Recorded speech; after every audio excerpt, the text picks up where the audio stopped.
और आज के दिन भारत की ऐतिहासिक विजय का वो दिन है जिसके लिए मैं स्मरण करना चाहूंगा उन सभी पात्रों को जिन्होंने ऐतिहासिक विजय में बड़ी भूमिका निभाई, चाहे ढाका में पैराट्रूपर्स को लीड करने वाले जनरल जे जैकब, या chief of the eastern command general Jagjit Singh Arora, या भारत के चीफ उस समय सैम मानेकशॉ और श्रीमती इंदिरा गांधी।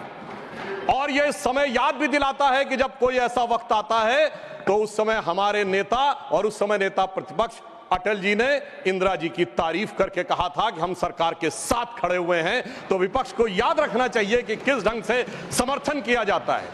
परंतु मुझे एक याद आता है कि आज इंदिरा जी की आत्मा जहां कहीं भी होगी तो वो बड़ी अचंभित और स्तब्ध हो जाती होगी कि ये वही पार्टी है और ये वही परिवार है जिसके नेता के बारे में पाकिस्तान का पूर्व मंत्री फवाद चौधरी समर्थन करता है। और ये वो है जो कहता था मैंने पुलवामा में घुस के मारा है, जिनके बारे में ख्वाजा आसिफ उनके रक्षा मंत्री समर्थन करते हैं, जिनके बारे में पूर्व प्रधानमंत्री उनके Imran Khan floor of the house पे बोलते हैं, और सर जिनका नाम यूएन में उनके डोजियर में लिखा जाता है। तो मुझे लगता मैं इंदिरा जी को इन्हीं शब्दों में श्रद्धांजलि दे सकता हूं कि बूढ़ा वंश इंदिरा जी का उपजा ऐसा लाल, इज्जत सारी डुबो गई है ऐसा किया कमाल।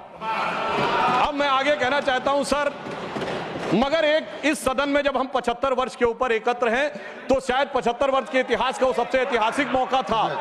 तो मैं ये कहना सर आपके लिए आगे सुनिए सर, आप अरे लीजिए आप सुनिए, मैं एक बताना चाहता हूं सर, एक महत्वपूर्ण बात ये थी कि एक तरफ 7th फ्लीट भेजा गया था और चंद दिनों के अंदर अमेरिका ने मान्यता भी दे दी थी। हमने 93,000 प्रिजनर ऑफ वॉर छोड़े मगर पीओके में कुछ नहीं कर पाए, चलिए वो एक अलग बात है। हमारे 54 प्रिजनर ऑफ वॉर पाकिस्तान में थे, वो नहीं मिल पाए। ये मुझे आज तक आश्चर्य है कि 93,000 दे के 54 नहीं ले पाए। सुलह की कौन सी शक्ल सुमरती रही। तो मैं इनकी पॉलिसी के लिए कहना चाहूंगा, अरे आपके नेताओं के लिए बोल रहा हूं, एक पंक्ति मैं कह रहा हूं, सुनिए, अरे बात तो सुनिए, काहे परेशान हो रहे हैं। मैं कह रहा हूं चीन छीन देश का गुलाब ले गया। पंडित नेहरू के लिए वो गुलाब का फूल लगाते थे। चीन छीन देश का गुलाब ले गया, ताशकंद में वतन का लाल सो गया, और ये सुलह की शक्ल को संवारते रहे और जीतने के बाद बाजी हारते रहे। अब मैं आज के विषय पे आता हूं संविधान के संदर्भ में। अभी अभिषेक मनु सिंघवी जी जो बहुत कृपया आप बैठ जाए। अरे भैया सब दिखाई पड़ रहा है। देखिए मैंने तो इनके नेताओं की तारीफ की फिर भी नहीं हजम हो पा रही है इनसे, इसीलिए मैं कह रहा हूं। अब सुनिए, आज के हम संविधान के विषय पे आते हैं तो संविधान का सबसे पहला वाक्य है we the people of India, हम भारत के लोग। सभापति महोदय, अगर हम लोग और भारत इन 3 शब्दों का अर्थ समझ लें तो संविधान निर्माताओं का मूल भाव समझा जा सकता है। मगर अफसोस सर्वाधिक भ्रम इसी विषय को लेकर किया जाता है। अभी अभिषेक मनु सिंघवी जी ने बोला और कई वक्ताओं ने बोला कि ये बात का आशंका थी कि हम सरवाइव करेंगे कि नहीं डेमोक्रेसी में, मगर हम सरवाइव करने वाली बात नहीं। मैं आज के समय में अपने विपक्षी दलों से कहता हूं, पूरे ईस्टर्न हेमिस्फीयर में उठा के देखिए, बड़े देशों में sustainable absolute and vibrant democracy सिर्फ भारत है, और जापान और ऑस्ट्रेलिया तो कॉन्स्टिट्यूशनल मोनार्की हैं। तो पूरे पूर्वी गोलार्ध में यदि देखा जाए तो absolute democracy, vibrant democracy, consistent democracy सिर्फ भारत है। और यह भी समझना चाहिए आज डेमोक्रेसी के अंडर में सर 34% पॉपुलेशन है विश्व की, जिसमें 17% अकेले हम हैं। We are the defenders of democracy in the entire world. कोई और नहीं है जिसे दूसरे नेता जाकर समझते होंगे। परंतु मैं यह भी बताना चाहता हूं, हम डेमोक्रेसी में सरवाइव किए हैं तो यह कोई अनायास नहीं। कॉन्स्टिट्यूएंट असेंबली की डिबेट में डॉक्टर राधाकृष्णन ने कहा था, मैं कोट करता हूं, कि गणतांत्रिक व्यवस्था इस देश के लिए कोई नया प्रयोग नहीं है, यह इतिहास के आरंभ काल से भारत की व्यवस्था में थी। मैं बाबा साहब अंबेडकर को कोट करना चाहूंगा, उन्होंने कहा लोकतंत्र की अवधारणा भारत के लिए कोई बाहर की अवधारणा नहीं है, it's not an align object. यह कोई अपरिचित चीज नहीं है, प्राचीन काल से भारत की व्यवस्थाओं में निहित थी, और उन्होंने बौद्ध संघों का उल्लेख किया। और मैं अपने सम्मानी मित्रों से कहना चाहता हूं, लोकतंत्र की व्यवस्था भारत में कहां से थी।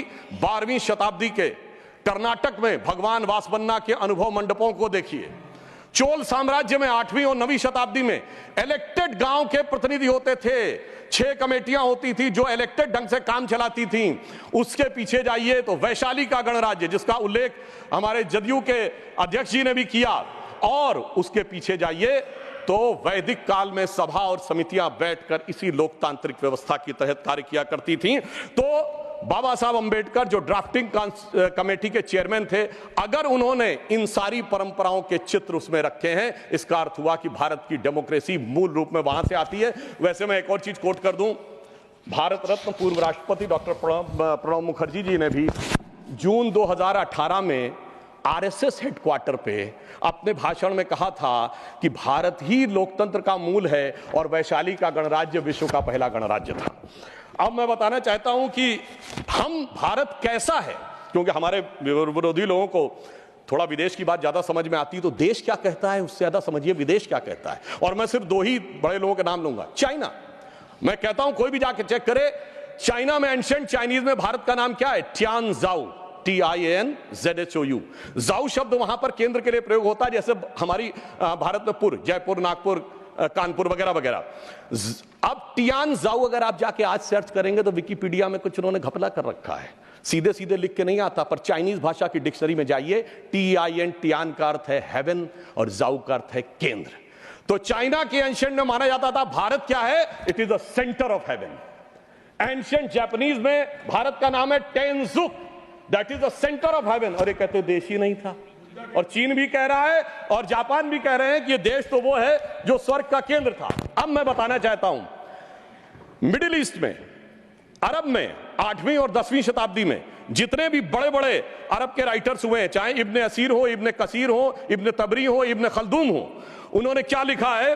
अजीदुल रिहल उल इलामीन बिल इलादुल हिंद, यानी when I look towards the India the cool breeze of knowledge comes to us. तो इधर का भी, पूरब का भी बता दिया, पश्चिम का भी बता दिया, मगर हम क्या करें? ऑर्थर शोपेनहावर ने लिखा इंडिया के लिए कि यहां पर product of highest human wisdom की ऊपनिषदिक फिलॉसफी आई है।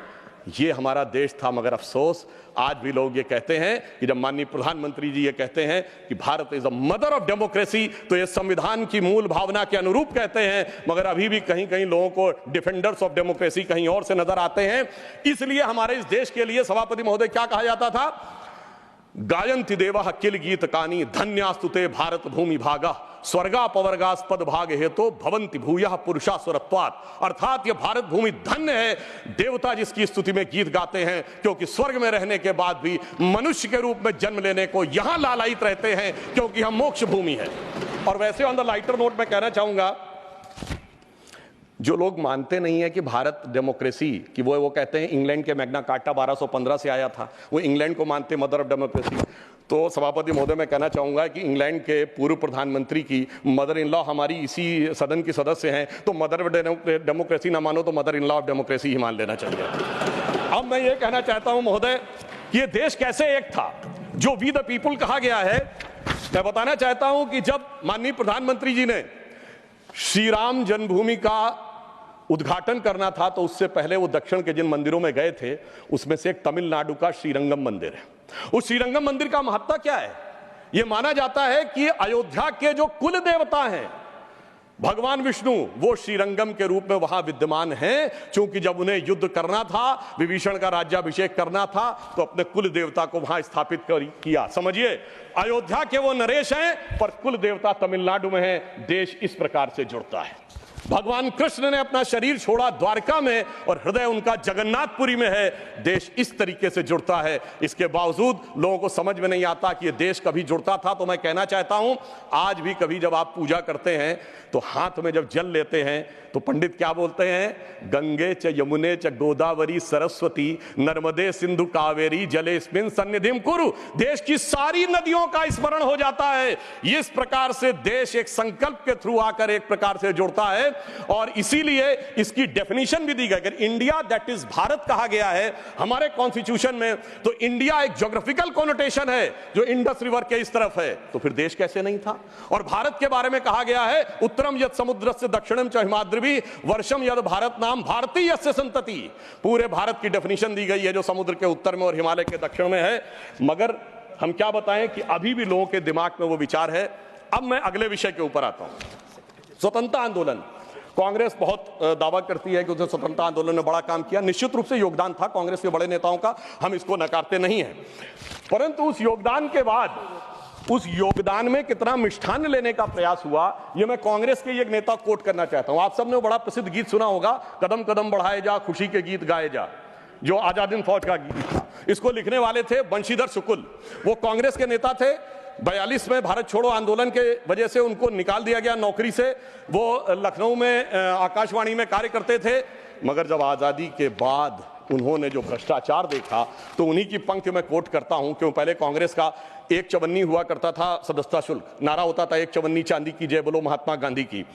अब बंशीधर शुक्ल जी ने लिखा कि अब क्या होने लगा। उन्होंने कहा, कहां हूं बेड़िन की झनकार, कहां एक कुर्सी गद्देदार, कहां चवन्नी मांगे गुजर, कहां अब रिश्वत बेसुमार, हुईगा स्वतंत्र भारत हमार।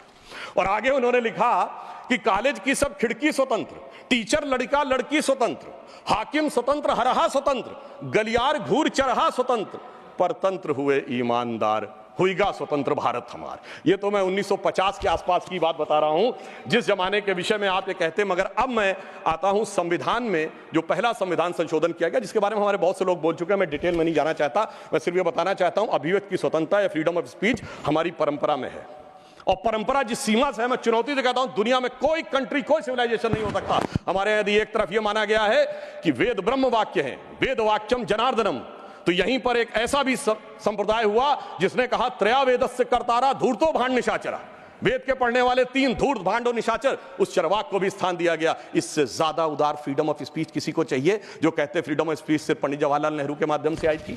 अब मैं बताना चाहता हूं, जो फर्स्ट अमेंडमेंट हुआ, अगर उस समय 2 घटनाएं नहीं होती, सरदार पटेल जी की मृत्यु हो गई थी 15 दिसंबर 1950, और श्यामा प्रसाद मुखर्जी जी ने कैबिनेट छोड़ दिया था 6 अप्रैल 1950। अगर इन दोनों में से कोई होता सरकार में, तो मुझे पूरा विश्वास है कि यह नहीं हो पाया होता।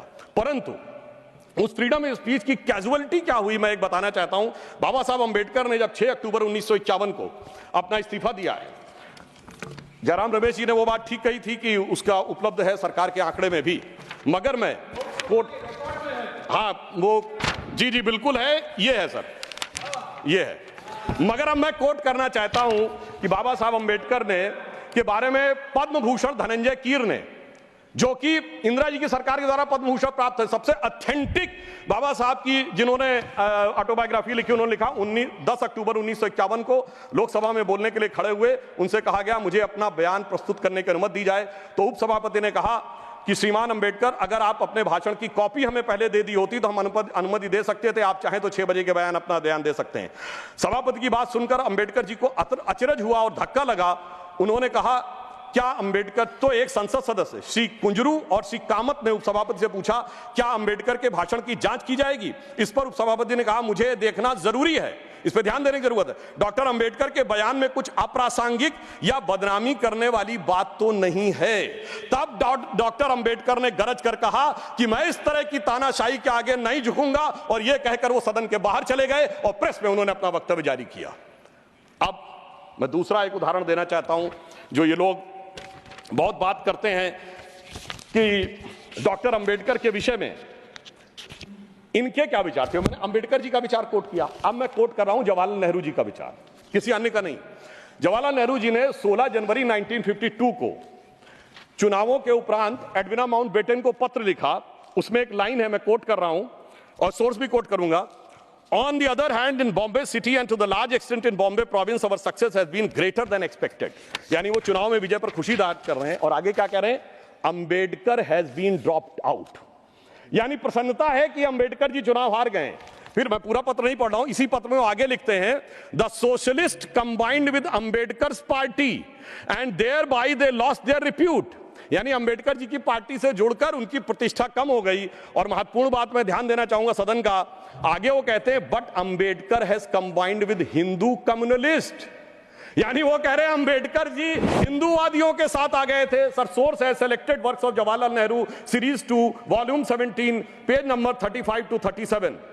मुझे लगता है शायद बहुत से बक्से जिनकी मांग की गई है वो इसीलिए हटा लिए गए हों कि हर बक्सा अंदर से बोलता हो कि बैठा हूं दिल में इतने राज छुपाए, जरा सा होठ हिले तो न जाने कितनों के दिल डगमगाए। अब मैं आगे ये बताना चाहता हूं सर, फ्रीडम ऑफ स्पीच को, वो विषय तो बहुतों ने कहा इमरजेंसी का, मैं आगे का विषय बताना चाहता हूं। इस देश में फ्रीडम ऑफ स्पीच को कर्टेल करने के लिए कॉन्स्टिट्यूशनल अमेंडमेंट लाया गया, जो कभी हो नहीं पाया। वो था पोस्ट ऑफिस अमेंडमेंट बिल 1986, जिसमें यह अधिकार सरकार ने लिया था कि वो जिसकी चिट्ठी चाहे खोल के पढ़ सकती है और उसमें आपत्तिजनक हो तो उस पर कार्रवाई कर सकती है। जैसे कोई आज ये कहे कि व्हाट्सएप, ईमेल, मैसेज आपके कोई भी सरकार पढ़ सकती है और पढ़ने के बाद कार्रवाई कर सकती है, वो तो भला हो ज्ञानी जैल सिंह जी का, जो उस समय राष्ट्रपति थे, जिन्होंने उस संवैधानिक व्यवस्था का उपयोग किया कि उन्होंने उसे वापस ही नहीं किया, इसलिए वो कभी वास्तविक अर्थों में आ नहीं पाया। दूसरा, मैं राजीव गांधी जी के समय का कोट करना चाहता हूं। 29 अगस्त 1988 को एंटी डिफेमेशन बिल आया, यानी कोई सरकार की आलोचना करेगा तो उस पर कार्रवाई होगी, मगर उस समय प्रबल विरोध के चलते हुए वो नहीं हो पाया। फिर मैं बताना चाहता हूं, डॉक्टर मनमोहन सिंह जी ने आईटी एक्ट 2000 में सेक्शन 68A को अमेंड किया, जो सुप्रीम कोर्ट के द्वारा स्ट्रक डाउन कर दिया गया। अब इसके उपरांत मैं ये भी बताना चाहता हूं कि जो संवैधानिक व्यवस्था थी वन नेशन वन इलेक्शन की, ये टूटी कहां से थी? जब कांग्रेस में अंतरात्मा की आवाज जाग गई थी।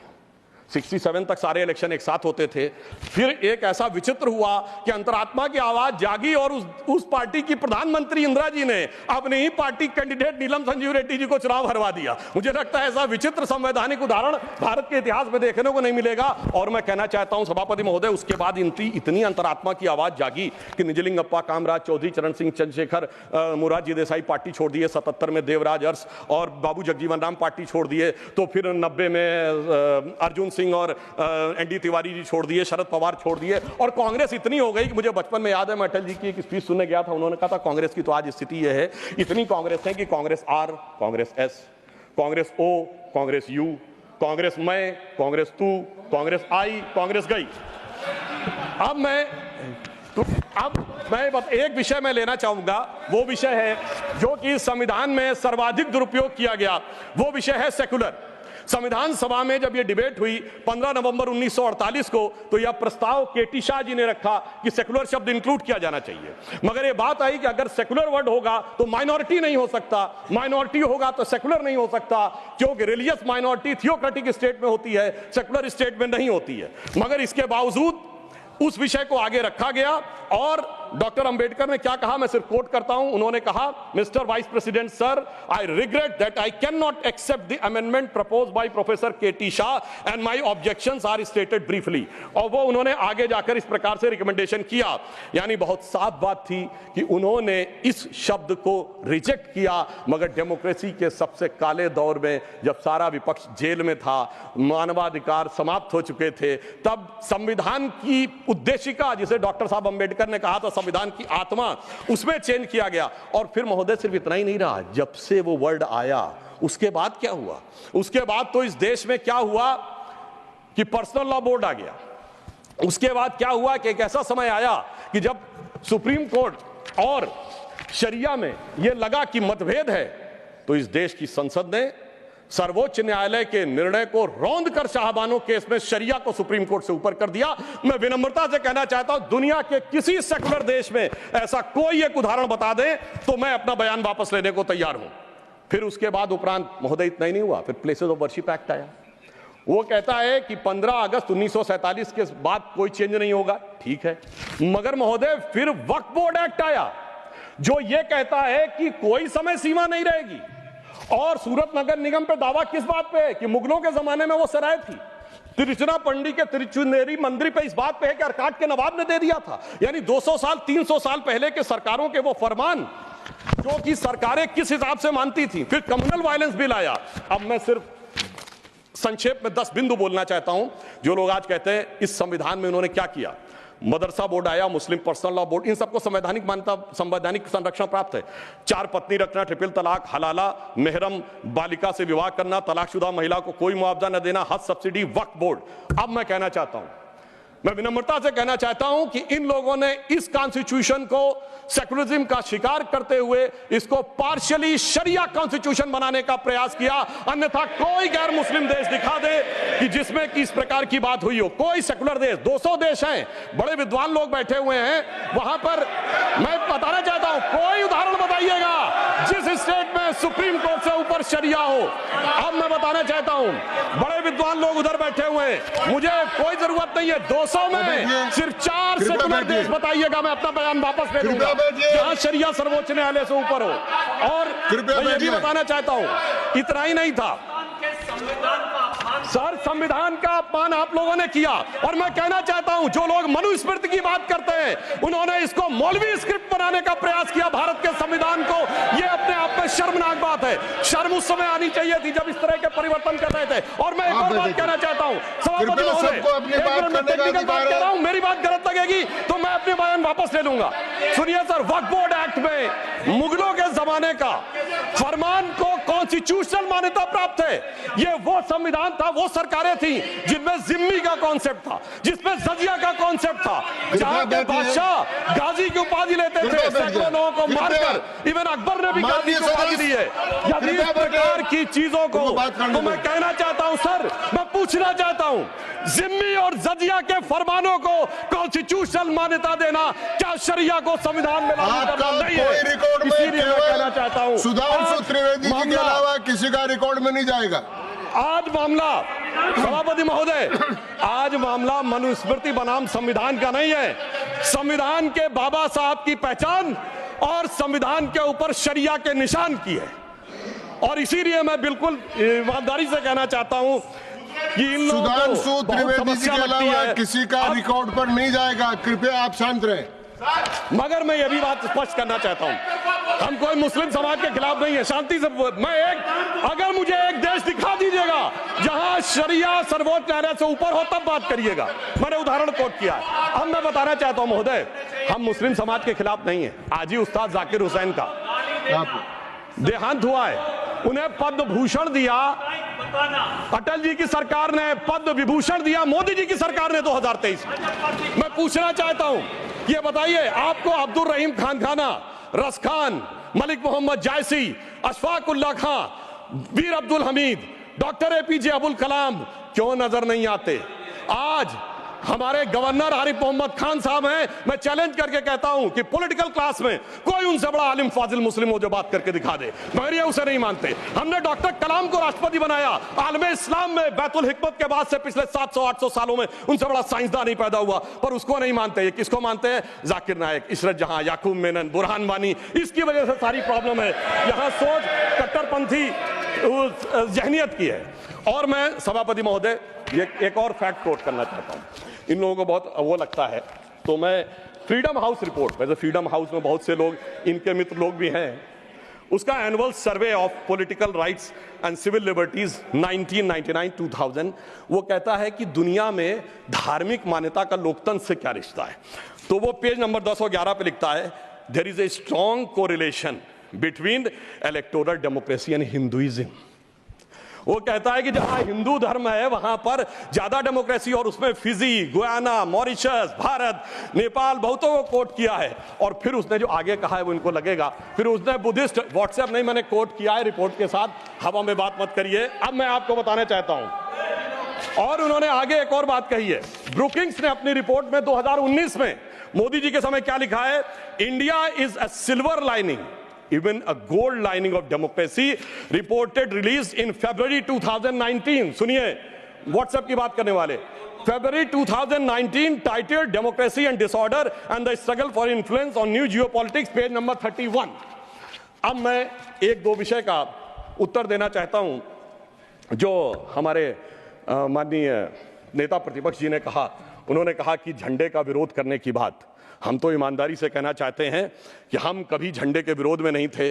झंडे में, अब सर पूरी बात सुनिए सर, मैं कोट कर रहा हूं, अब सर मैं कोट कर रहा हूं, अब सुनिए सर, मैं महात्मा गांधी को कोट कर रहा हूं, सुनिए सर, महात्मा गांधी कोट कर रहा हूं। महात्मा गांधी ने 6 अगस्त 1947 को कहा, अगर भारत के झंडे पर चरखा अंकित नहीं होगा तो इस झंडे का अभिवादन करने से मैं इनकार कर दूंगा। आप तो जानते ही हैं, भारत के राष्ट्रीय झंडे पर सबसे पहली परिकल्पना मैंने की थी। बिना चरखे के निशान के भारतीय झंडे की कल्पना नहीं है। वैसे पंडित नेहरू और अन्य लोगों ने मुझे बताया है कि नए ध्वज में बना चक्र चिन्ह चरखे का प्रतीक है। कुछ लोग इसे सुदर्शन चक्र बताते हैं, मगर मैं समझता हूं क्या है सर, स्रोत है संपूर्ण गांधी वाङ्मय, खंड 89, पृष्ठ 11। अब आप बताइए, आप कहेंगे कि महात्मा गांधी उनका विरोध कर रहे थे, इसलिए मैं कहना चाहता हूं महोदय, 2-3 मिनट में समाप्त कर दें। जी मैं समाप्त कर रहा हूं। सर एक बात और कहना चाहता हूं, अंगूठा कटवाने की बहुत बात कही गई। वैसे इतने अंगूठे कटे हैं पिछले 60-70 सालों में कि उन्हें एकलव्यों से पूछ लिया जाए तो समझ में आ जाएगा। मगर जो लोग बहुत ज्ञान बघाड़ते हैं, मैं उनसे पूछना चाहता हूं, किसी ने महाभारत में पढ़ा है क्या कि मैकाले का ही थॉट पढ़े आ रहे हैं? मैं किसी के प्रति अपमान नहीं करना चाहता। 100 में 99 लोगों को यह नहीं पता कि वो किस चैप्टर में है। महाभारत के वन पर्व में है, जहां पर जब एकलव्य का वो पूरा विशेष नहीं जाता, जब द्रोणाचार्य उससे पूछते तुम अपना परिचय दो, तो कहता मैं मगध नरेश जरासंध के प्रधान सेनापति हिरण्यधनु का पुत्र Eklavya. He was the chief of the armed forces. माननीय सदस्यगण, आप ऐसे कहते जैसे माननीय सदस्यगण, जो बचे हुए माननीय सदस्य बोलने वाले हैं उनको कल अवसर मिल सकेगा। आप कृपया 1-2 मिनट में समाप्त करें। जी, हम समाप्त करते हैं। तो इसलिए मैं कहना चाहता हूं, जब अगर आप हकीकत में देखेंगे तो समझ में आएगा। और मैं आज प्रधानमंत्री जी को धन्यवाद देना चाहूंगा। महोदय, ये जरासंध की सेना वो थी जो उस समय भारत की सबसे शक्तिशाली सेना थी, जिसके लिए कृष्ण जी भी एक बार छोड़े थे तो रणछोड़ नाम पड़ा था। अगर ट्राइबल उसका चीफ था, यह भी तो पूरी बात बताओ। और आज 5000 साल के बाद जब महामहिम राष्ट्रपति ट्राइबल समाज से हैं, तो पहली बार तीनों सेनाओं का सर्वोच्च अध्यक्ष एक बार पुनः ट्राइबल हुआ है। तो मुझे लगता है भारत की परंपरा को सही ढंग से समझने का एक अवसर मिला है। इसलिए मैं कहना चाहता हूं सभापति महोदय, बस 1-2 लाइन में समाप्त करता हूं। अगर महाभारत ही पढ़ना है तो महर्षि वेदव्यास की दृष्टि से पढ़ो, विदुर की दृष्टि से पढ़ो, शकुनी की दृष्टि से पढ़ोगे, भाइयों को लड़ाने वाले शकुनी की दृष्टि से, तो यही नजर आएगा। मगर क्या बताएं सभापति महोदय, ये भाइयों में लड़ाने वाले शकुनी, भाइयों में लड़ाने वाले मंथरा की मनोवृत्ति इतनी व्याप्त हो गई है देश में कि आज इस देश को, और मैं एक पॉइंट और कहना चाहता हूं सर, कमिटेड जुडिशरी की तो बहुत बात की गई, पर इस देश में एक ऐसा उदाहरण भी हुआ है जब एक जज कांग्रेस का नेता रहने के बाद जज हो गया। सर 1962 से 68 तक जस्टिस बेहरुल इस्लाम राज्यसभा में कांग्रेस के सदस्य रहे। फिर 68 से 72 तक दोबारा सदस्य रहे। 72 में उन्होंने रिजाइन किया और जाकर बन गए गुवाहाटी हाईकोर्ट के जज। फिर वो वहां बने चीफ जस्टिस गुवाहाटी हाईकोर्ट में। उसके बाद महोदय उन्होंने रिजाइन किया और बरपेटा से कांग्रेस का टिकट मिला। अब वो टिकट इलेक्शन काउंटरमांड हो गया। 84 में फिर राज्यसभा के सदस्य बन गए। अरे भाई, इस्तीफे के बाद आप बहुत कहेंगे कि जो राज्यसभा में आए कांग्रेस के नेता सांसद रहने के बाद, और उन्हें सुप्रीम कोर्ट का जज 8 महीने के गैप के बाद बनाया गया। मुझे लगता संविधान का इससे बड़ा अपमान नहीं हो सकता था जो हमें देखने को मिला। और अंत में सभापति महोदय, मैं सिर्फ यह कहना चाहूंगा एक पंक्ति में कि भारत की लोगों के बारे में एक विचार करिए। कुंभ का मेला होने जा रहा है, जो दुनिया का सबसे बड़ा ऑर्गेनाइजेशन है, और ये किस साइंटिफिक आधार पे होता है? जुपिटर के 12 साल के सर्किल पे। अरे उन्हें तो 200-300 साल पहले जुपिटर के सर्किल का नहीं पता था, हम हजारों साल से आ रहे हैं। मगर क्या बताएं महोदय, जिनकी सोच ही देश के लिए अलग है। तो मैं अंत में कहना चाहूंगा, उनके लिए हम लोग कभी एक गीत गाते थे जब हमारी सरकार नहीं थी, उगा सूर्य कैसा कहो मुक्ति का ये, उजाला करोड़ों घरों में न पहुंचा। तो मैं उनके लिए कहना चाहता हूं, न संयम व्यवस्था न एकात्मता है, भरी है अभी तक मनों में गुलामी, वही राग अंग्रेजियत का पुराना, सुनाते बड़े लोग नामी गिरामी, प्रजातंत्र की धार उतनी गगन से मगर निर्जन सागरों तक न पहुंचा, उगा सूर्य कैसा कहो मुक्ति का ये। अंत में मैं एक पंक्ति कहकर समाप्त करता हूं। सर, इन्होंने जितना भी विभाजन क्रिएट करने का प्रयास करें, पर हम उस सिद्धांत को मानते हैं कि जाति, वर्ग और प्रांत भेद के भ्रम को दूर भगाता है। सबके मन का भाव एक है, सबकी भारत माता है, अनेकता में ऐक्य मंत्र को जन जन फिर अपनाता है। देखो प्यारा देश हमारा आगे बढ़ता जाता है। धन्यवाद।